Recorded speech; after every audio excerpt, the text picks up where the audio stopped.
স্ত্রীর অনুমতি ছাড়া স্বামী যদি এই তিনটি কাজ করে তাহলে ওই স্বামী জাহান্নামে চলে যাবে। এটা আমার কথা নয়, রাসূল করিম সাল্লাল্লাহু আলাইহি ওয়াসাল্লাম বলেছেন, স্ত্রীর অনুমতি ছাড়া কখনো যেন কোন স্বামী এই তিনটি কাজ না করে। অত্যন্ত গুরুত্বপূর্ণ জিনিস।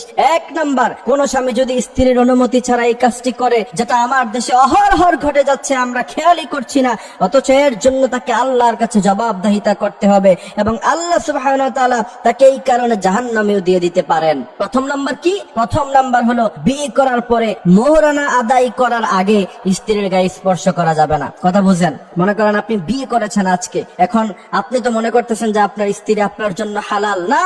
যতক্ষণ পর্যন্ত আপনি আপনার স্ত্রীর মোহরানা আদায় করবেন না, ততক্ষণ পর্যন্ত তার অনুমতি ছাড়া তার গায়ে স্পর্শ করা আপনার জন্য সম্পূর্ণভাবে হারাম করেছেন আল্লাহ পাক। মোহরানা দেওয়ার পরে তারপর তার অনুমতি ছাড়া আপনি তার গায়ে স্পর্শ করতে পারবেন, সেটাতে ইসলাম কোনো বাধা দেয়নি। তবে আমার দেশের অবস্থা আজকে আপনি দেখলে অবাক হবেন। আমার দেশে বিয়ে করার পরে প্রথম রাত্রি স্ত্রীর কাছে মোহরানা মাপ চেয়ে নেয়। মোহরানা স্ত্রীর সম্পূর্ণ হক, তাকে এটা দিয়ে দিতে হবে। সে যেই জায়গায় ইচ্ছায় খরচ করতে পারবে, আপনি সেখানে তাকে কোন ধরনের ক্ষমতা খাটাতে পারবেন না, তাকে জিজ্ঞাসা করতে পারবেন না যে তোমাকে মোহরানা টাকা দিয়েছি, তুমি কি তোমার বাপের বাড়িতে খরচ করছো, এই কথা তাকে জিজ্ঞাসা করা যাবে না। তাহলে প্রথম নাম্বার কি? স্ত্রীকে মোহরানা দেওয়ার আগে স্ত্রীকে স্পর্শ করতে হলে অবশ্যই তার অনুমতি নিতে হবে। যদি অনুমতি না নেন, আল্লাহ সুবহানাহু ওয়া তাআলা আপনার জন্য জাহান্নাম রেডি করে রাখছে। দ্বিতীয় নাম্বার, অত্যন্ত গুরুত্বপূর্ণ জিনিস, খেয়াল করে শোনেন। আমার দেশের এটা অহরহ ঘটে যাচ্ছে বাংলাদেশে। সেটা হচ্ছে, স্ত্রীর অনুমতি ছাড়া আপনি তার থেকে 4 মাসের বেশি দূরে থাকতে পারবেন না।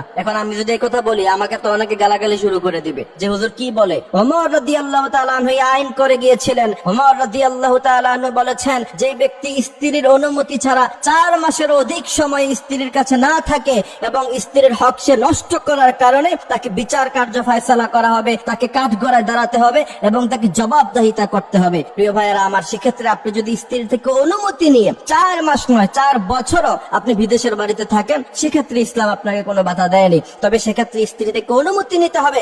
স্ত্রী থেকে অনুমতি না নিয়ে যদি 4 মাসেরও অধিক সময় আপনি বাহিরে থাকেন, প্রবাসে থাকেন, মনে রাখবেন আল্লাহ সুবহানাহু ওয়া তাআলার কাছে আপনাকে জবাবদিহিতা করতে হবে। তৃতীয় নাম্বার, সেই বিষয়টা আরো গুরুত্বপূর্ণ।